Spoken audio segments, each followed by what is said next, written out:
Today I'm going to take a look for a second backwards, and then we'll take a look forwards.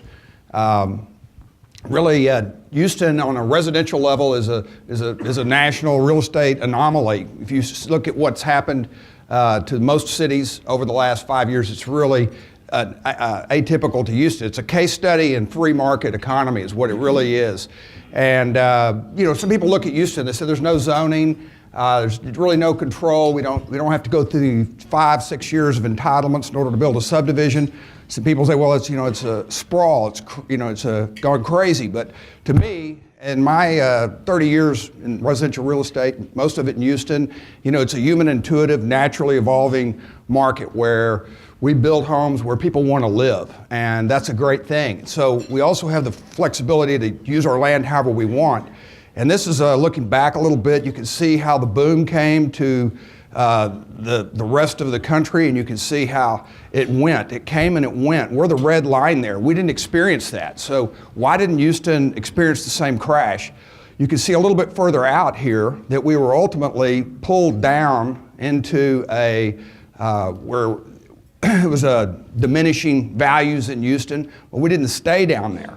So how did that happen? It's really a function of our ability to be flexible in our market. Now, if you look here, you can see that right now we're building, the blue lines are single-family housing. We're building about 20,000 single-family houses. We got up to 50. If you look at that, you're talking 24 months that the city went from 50,000 starts to 20,000 starts. And that is quite a flexible industry, frankly, that can move like that. Of course, it was not a pretty picture, but we actually went through that boom and that bust without busting our prices, as you saw just a minute ago. So, and then you look at the existing home prices. You can see that little dip there in 09 and 10. I mean, that's as bad as it got here. So we really were an anomaly. It's a function of the free market. We didn't experience what happened to the rest of the country. So we've come through this pretty well. Now the question is, where are we going? What's going to happen in the next 5-10 years looking out? And interestingly enough, over the next, say, 25 to 30 years, Houston's going to double. It's hard to believe, but this is the Texas State Data Center. They're showing, we have about 6 million people in the city of Houston right now. If you go on out, you're going to get 8, 10, 12 million people in the city of Houston. So it doesn't matter whether it's whatever kind of real estate you're in. I mean, this is going to be huge. It's great if you're a young person in this industry looking out at a 25, 30-year career. They are going to experience really what we have experienced. People say it's location, location, location. Well, really, it's location, jobs, location, jobs. That's the driver.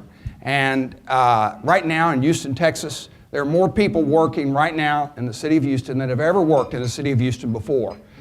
We did go down. We experienced a dip. You can see that in the 9-10 range again. But in reality, we quickly recovered. The dip was not as severe as it was in so many other places. So with jobs come for the residential builders like Trendmaker, the rule of thumb, or historically, if you look back, is approximately 3 new jobs created will build 1 new home. So right now in Houston, you're going to see a couple of different numbers, but let's say 85, 90,000 new jobs a year in Houston. That is huge. You can see it's second to New York and to Los Angeles, but of course they have 2 or 3 times the number of people there. It's a much greater percentage growth in Houston. Here's the third quarter showing 96,000 new jobs in Houston over the trailing 12 months. So historically, if we've got 90,000, 75,000 jobs a year being created, we would be building 25 to 30,000 new homes a year to meet that demand. And that's presently not happening. And that's an interesting thing. We're building 20,000 new homes a year right now. So we're creating 90,000 jobs, should be building 30,000 homes, but we're building 20.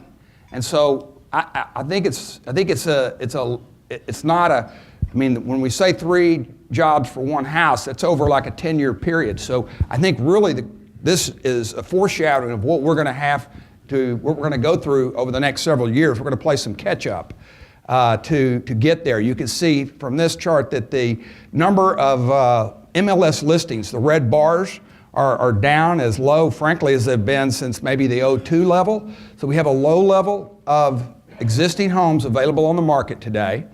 This is probably one of the most interesting graphs that I'll show you today.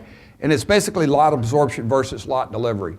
And you can see from about 2009, for the last 3 years, we've absorbed more lots than we have delivered to the marketplace, almost to the tune of maybe 8,000 to 10,000 a year. So if you build 20,000 homes and deliver 10,000 lots, it is a significant gap. And the 10,000 lots that are being delivered, they're not just any lots. Those are the lots that are absorbed immediately. The lots that are being put on the ground today are lots, and like the Woodlands or Cinco Ranch, or places that are absolutely, they're delivering 1,000 lots a year, they're absorbing 1,000 lots a year, and so there is a gap. And this is really telling the story. As a builder, we're out there seeking. We build about 500 homes a year.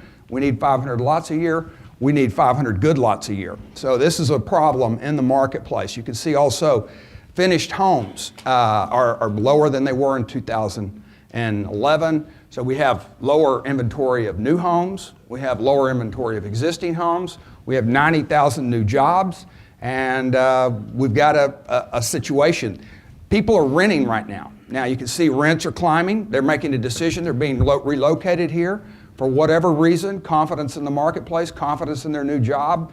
They're hesitating to buy is what we're seeing. And I've been told by realtors that specialize in home rentals that right now we're in an interesting spot, because it'll cost more to rent a home, a 3,000 square foot home, than it would your payment would be to buy that home. So right now people are actually willing to pay more for the flexibility of renting than what they could buy. But I think this is all, it's just like pressure building in the market. There's not enough lots, there's not enough homes. I'm paying a lot to rent a house. How long will that go on? And I think that it foreshadows a very strong residential market coming. So basically, Houston is a stable, steady market. We saw that right through the recession.